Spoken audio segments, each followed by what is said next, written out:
بسم اللہ الرحمن الرحیم۔ ناظرین السلام علیکم، میں ہوں آپ کا میزبان صابر شاکر، وفاقی دارالحکومت اسلام آباد سے کچھ تازہ ترین اور اہم معلومات آپ کے ساتھ شیئر کرتے ہیں۔ جنرل عاصم منیر صاحب اور مریم صاحبہ کے درمیان جو سیاسی قربتیں، جو سیاسی پیار اور سیاسی محبت بڑھ رہا تھا اور بہت زیادہ بڑھ چکا تھا، اور یہ تاثر عام ہو گیا تھا کہ اب اگلی وزیر اعظم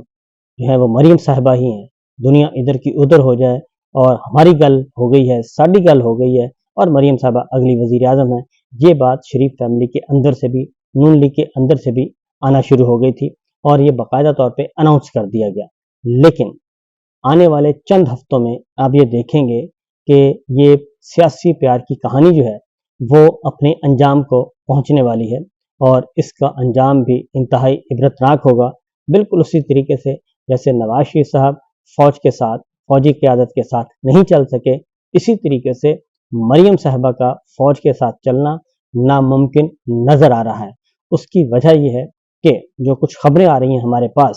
ان خبروں سے یہ بخوبی اندازہ لگایا جا سکتا ہے کہ شریف فیملی اب حملہ آور ہونے والی ہے چند ہفتوں میں یا چند مہینوں میں جنرل عاصم منیر صاحب پہ۔ اس کی ریزن یہ ہے کہ بند کمروں میں جو اب تک کی ساری صورتحال کا جائزہ لیا گیا، جو انٹیلیجنس رپورٹس آئیں مختلف انٹیلیجنس اداروں کی، اس کے مطابق یہ بات بڑی واضح طور پر بتا دی گئی ہے کہ اگر شریف فیملی کی امداد اور اس کی سپورٹ جاری رکھی گئی اور یہ تاثر اسی طریقے سے ابھرتا گیا کہ فوج مریم صاحبہ کے اور شریف فیملی کے ساتھ کھڑی ہے اور ڈٹ کر کھڑی ہے، تو پھر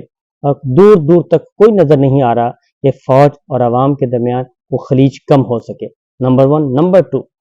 یہ بھی رپورٹ ہے، انٹیلیجنس اداروں کی رپورٹ ہے، تھنک ٹینکس کی رپورٹ ہے، اور یہ جنرل صاحب کو بتا دیا گیا ہے کہ اگلا الیکشن جب بھی ہوگا اس میں دوبارہ پاکستان تحریک انصاف اور عمران خان صاحب ہی جیتیں گے، اور یہ وائرس جو ہے، عمران خان کا وائرس، یہ کنٹرول ہونے والا نہیں ہے، یہ بات بتا دی گئی ہے۔ اب یہ جب چیزیں اندر خانے ڈسکشن ہوتی ہیں تو یقیناً شریف فیملی تک بھی پہنچ جاتی ہیں، وہ بہت تیز لوگ ہیں اور ان کے اپنے بندے بھی کام کر رہے ہوتے ہیں، تو لہٰذا اس کمبل سے فوج نے جان چھڑوانی ہے، اور آج نہیں تو کل جنرل عاصم منیر صاحب بھی یہ بات بہت اچھی طرح سمجھ جائیں گے کہ اس کمبل سے جان چھڑا لی جائے، کیونکہ اس کمبل میں نحوست ہی نحوست ہے۔ اس کے ساتھ جس نے بھی کام کیا اسے کوئی فائدہ نہیں ہوا، لہٰذا اس کی وجہ یہ ہے کہ ادروائز اگر یہ شریف فیملی کے ساتھ اسی طریقے سے جنرل صاحب جڑے رہتے ہیں تو پھر ان کا اپنا مستقبل خطرے میں محسوس ہو رہا ہے۔ کچھ خبریں آپ کے ساتھ رکھتے ہیں، اور کیونکہ اب نواز شریف صاحب اور شہباز شریف صاحب بڑے پیار محبت سے کچھ نئے وزیر لے کر آئے ہیں،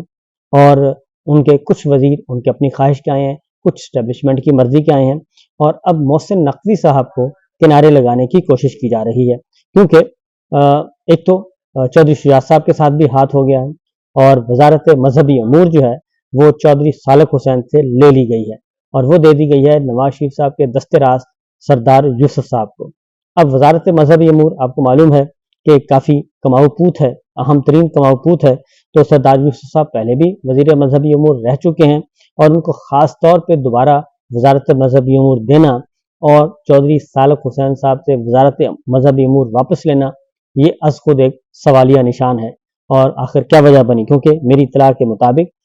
چودھری سالک حسین اس بارے میں رجسٹ کرتے رہے، چودھری شجاعت صاحب نے بھی رجسٹ کیا، لیکن ان کی بات نہیں مانی گئی اور سردار یوسف کو وزارت مذہبی امور دے دی گئی۔ دوسری خبر جو ہے وہ ہے وزارت داخلہ کی۔ محسن نقوی صاحب کو اب فارغ کرنے کی جو ہے وہ ابتدا ہو چکی ہے۔ اس میں وزارت داخلہ میں وزیر داخلہ محسن نقوی صاحب ہیں، ان کے ہوتے ہوئے پرویز خٹک صاحب آ گئے ہیں مشیر داخلہ، اور ساتھ ہی شریف فیملی نے یہ کیا کہ طلال چودھری صاحب کو وزیر مملکت برائے داخلہ لگا دیا، اور دونوں باتیں جو ہیں طلال چودھری صاحب کو جو لگایا جانا ہے، اس کا وہ تو ہے اپنا بندہ، وہ نظر رکھے گا، وہ سیکٹری کو کنٹرول کرے گا، وزارت داخلہ کے اندر کے معاملات ایف آئی اے کو دیکھے گا، یہ ساری چیزوں کو اپنی کنٹرول میں لینے کے لیے یہ سب کچھ کیا گیا ہے، کیونکہ مریم صاحبہ جو ہیں اور شہباز شریف صاحب، نواز شریف صاحب محسن نقوی صاحب سے مطمئن نہیں تھے، اور محسن نقوی صاحب جو ہیں وہ براہ راست ہدایات لیتے ہیں جنرل عاصم منیر صاحب سے، GH2 راولپنڈی سے، وہ ادھر جڑے ہوئے ہیں،